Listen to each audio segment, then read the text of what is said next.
Today we're going to move right along in our Bible study. We're going to move to the next book. Amen? If you hang around here in length of time, we're going to go through it all. You might as well just stay here. Amen. We're going to start our study today of the book of Philemon. Right? Some of you didn't even know that was in the Bible, did you? What? Philemon? Yeah. Amen. Some people call it Philemon, but it's Philemon, okay?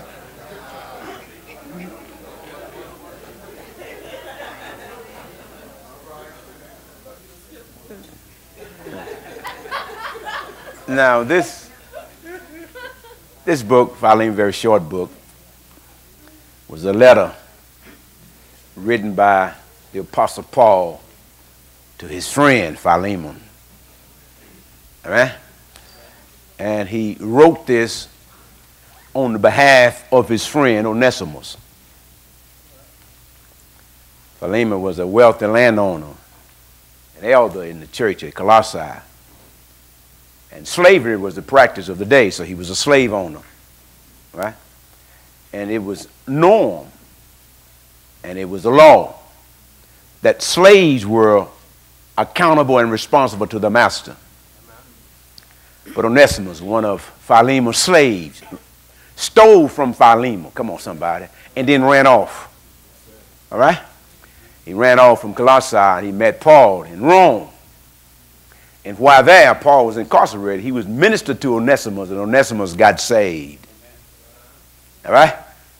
He got saved, and he was afraid now to go back because Philemon could have him put to death. Amen. You could do that with runaway slaves. So Paul now is encouraging Onesimus to go back. Do the right thing. Amen. Amen. And so Paul wrote this letter to Philemon, telling Philemon to have mercy on Onesimus. Y'all got it? You got it? Come on, I'd like to put you on the scene. You on the scene now? Huh? You on the scene? So here Paul is pleading on the behalf of his friend, to his friend. Amen. I like it. Now I want you to let's get this analogy while we're going through this. In this book, I want you to look at Philemon as God. Amen. See Paul as Jesus. And see Onesimus as us. See you like Onesimus was one day a runaway. Ain't that right? Come on, you ran from God, amen? And Jesus was somewhere in the courts of heaven pleading your case. Let him along this year, you know? Some of you were hanging around Danny's Lounge in Sugar Hill. Amen. Some of you are hanging around the hole in the wall. Come on, somebody. And somebody was pleading for you. The Renaissance, yeah. Yeah. Club 88 or 68. Amen. Or Jody's Corner. Y'all got it? You got it? Some of you were hanging around some crack house or some whore house or something. Oh, Lord. So Paul says, let me write to Onesimus now. Write to Philemon on behalf of my friend. Y'all got it? Come on, y'all follow me today? We're going to make this plain today. Let's go to Philemon chapter 1, verse 1, NLT. This letter is from Paul, a prisoner for preaching the good news about Christ Jesus, and for my brother Timothy. I'm writing to Philemon, our beloved co-worker. Now, Paul, look how Paul identified himself. A prisoner for what? Come on. A prisoner for preaching the good news. Amen? A prisoner for Paul was so committed to what he was called to do. Come on. He was viewed as a prisoner. Amen? He got locked up for doing this. Right? A prisoner for preaching the good news about who? Christ. And from our brother Timothy, because Timothy was serving along with Paul. Amen? I'm writing to Philemon, our beloved who? Co-worker, all right? Remember now, Philemon had been a co-worker with Paul and them in the establishment of the churches in the region of Colossae. And he left Philemon there in Colossae while Paul and them moved on in ministry. And he was a co-worker with them because Philemon was a wealthy brother, man. And he was allowing the church at that time to meet in his home because they didn't have sanctuaries like we have now. You got it? Amen. So the church was meeting from house to house. And Philemon was allowing the churches to meet in his house. And he was a co-laborer, co-worker with Paul and them in the spreading of the gospel because Philemon got saved under Paul's ministry. You with me? Come on, y'all follow me? You got to be on the scene to understand this. Now, you got to stay with me, okay? All right, verse 2. Is your hand up? Yes, sir. Question. Is Paul actually in jail now, or is he saying he's like a prisoner? All right, now, Paul was writing this letter. He was on house arrest, still incarcerated. But he was allowed to go to a home. Come on, somebody, but he's still incarcerated. Yeah, we got some brothers from Restoration on house arrest. Amen. But now house arrest is better than being at the detention center. They gave Paul a little break. You got it? See, amen. We're just helping you out. That's the way it rolls, String. All right.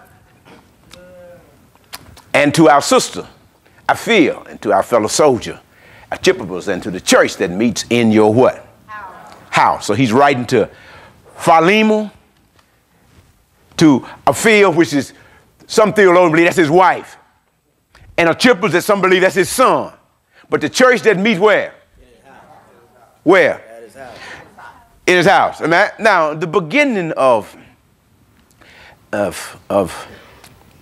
watch this, of what we know as the New Testament church age, they didn't begin meeting in sanctuaries. Come on. They didn't have sanctuaries. They was meeting from what? House to house. You got me? So Paul says to the church that meets where? Now notice something. I want you to get something here. We're going to pick out a few points as we go. The church that meets where? In your house. So the house was not the church. It was just where the church met. The sanctuary is not the church. It's just where the church meet. And so many people got it wrong, say, watch this, I'm going to church. Not knowing that I am the church that's going to meet at a building. Amen?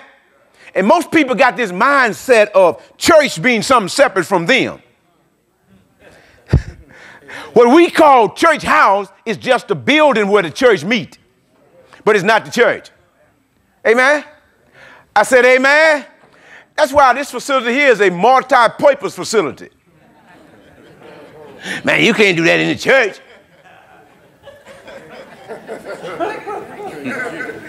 Hey, we have sweetheart balls and banquets and all in this building. We just move the chair and put it on the table and we go with it. Why? This is not sacred ground. This is a building where the church meet. Oh, man, we could just go out and meet in the Family Life Center in the gym. We can do it over there. Same deal. No different meeting over there and meeting over here. Y'all got it?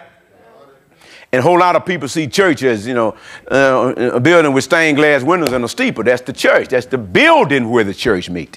I'm going to tell you how people got the wrong concept of church. Watch this. Watch this. Never look at church as building. Because when you do that, you never see yourself as church. And there are some things people won't do in the building called church, but they'll do it in their body called church. See, some of you won't come in here and smoke your cigarette. I can't smoke in the church. I can't do that. Some of you won't bring your beer in here and drink it. You can't drink it in the church, but you'll put it in your body. You know why? Because you don't see your body as church. You see the building as church. I'm going to clap for myself. Some of y'all just got delivered. All right? So if it's not good for the building, that's an indication it's not good for the body. Yeah. Did your hand up? Yes, Pastor. So what would be the correct word you should use if I was speaking to somebody rather than saying I'm going to church, I'm going to worship, or I'm going to what? All right. Watch this. Watch this. The best thing to say is I'm going to church where they understand. That's right. And then when they get here, let me explain it. Come on, anybody got it? Because see, you listen to me. When boys go fishing, watch this. He doesn't give the fish what he lack or what he understand. I mean, he lack pasta. Yeah.